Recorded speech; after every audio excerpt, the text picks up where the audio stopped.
नमस्ते and welcome to digital दुनिया podcast. आज हम बात करने वाले हैं कुछ ऐसे टिप्स और ट्रिक्स के बारे में जो आपको आपकी क्रिप्टो जर्नी में मदद करेगी। आज का टॉपिक है 7 psychological hacks for crypto investment. तो चलिए शुरू करते हैं आज का सफर। Number 1, nothing is free.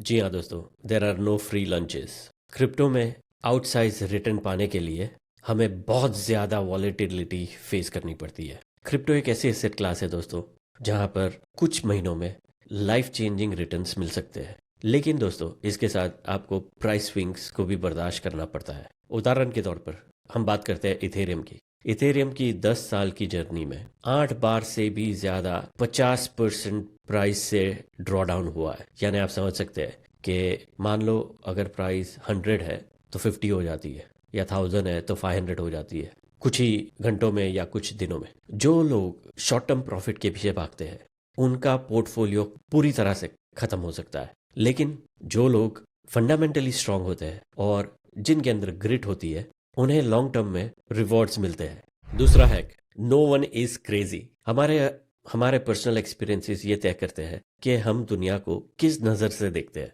Her investor का अपना यूनिक रिस्क टॉलरेंस होता है, टाइम होराइजन होता है और फाइनेंशियल गोल्स होते हैं। उदाहरण के तौर पर मीम्स कॉइन्स को लेते हैं। जो बड़ी वेल्स है या पुराने जो खिलाड़ी है मार्केट में, वो बड़ी आसानी से उसको नज़रअंदाज कर सकते हैं, लेकिन नए यूजर्स, नए मार्केट प्लेयर्स मीम कॉइन्स को स्पेक्युलेटिव इंस्ट्रूमेंट के रूप में देखते हैं। सबका अपना अपना गेम होता है। मैं ये मानता हूँ कि हमें दूसरों के डिसीजंस को जज नहीं करना चाहिए।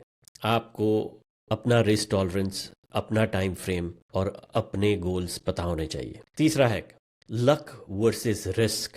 ये चिकन और एग्स की थियरी है, तो सदियों से चलती आ रही है और सदियों तक चलती रहेगी। लक और रिस्क सिक्के के दो पहलू है। स्मार्ट इन्वेस्टर रिस्क को मिटिगेट करने के लिए डाइवर्सिफाई और हेज करते हैं, लेकिन लक भी इक्वली इंपॉर्टेंट होता है। हमें फोकस करना चाहिए ऐसे प्रोजेक्ट्स पर जो किसी खास सॉल्यूशन, अपॉर्चुनिटी या यूजर को एंगेज कर रहे हैं। सीधी सी बात में, अगर आप कोई भी प्रोजेक्ट को पसंद करते हो, सबसे बड़ी बात यह है कि क्या ये प्रोजेक्ट अगले 6 महीने, 1 साल, 2 साल तक सरवाइव होगा या नहीं होगा, या फिर कोई इसे इजीली कॉपी करके इसका थंडर चुरा सकता है। चौथा hack, have enough. Wall street movie में माइकल डगलस कहता है ग्रीड इज गुड, लेकिन दोस्तों मेरा ये मानना है कि ग्रीड एक बहुत बड़ी प्रॉब्लम है। FOMO, fear of missing out, social media की वजह से लोगों को अंधा कर देता है।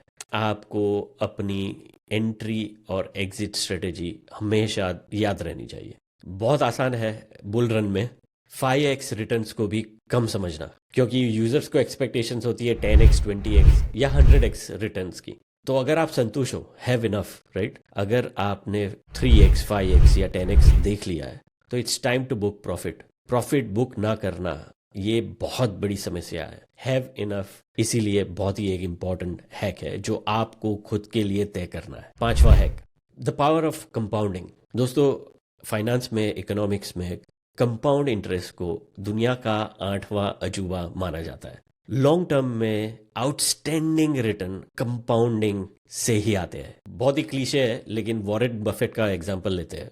उनकी ज्यादातर वेल्थ उनकी 65th बर्थडे के बाद अक्यूमुलेट हुई है। क्रिप्टो में भी सेम टू सेम यही प्रिंसिपल अप्लाई होंगे। छठा हैक, पीपल चेंज। लोग बदलते हैं।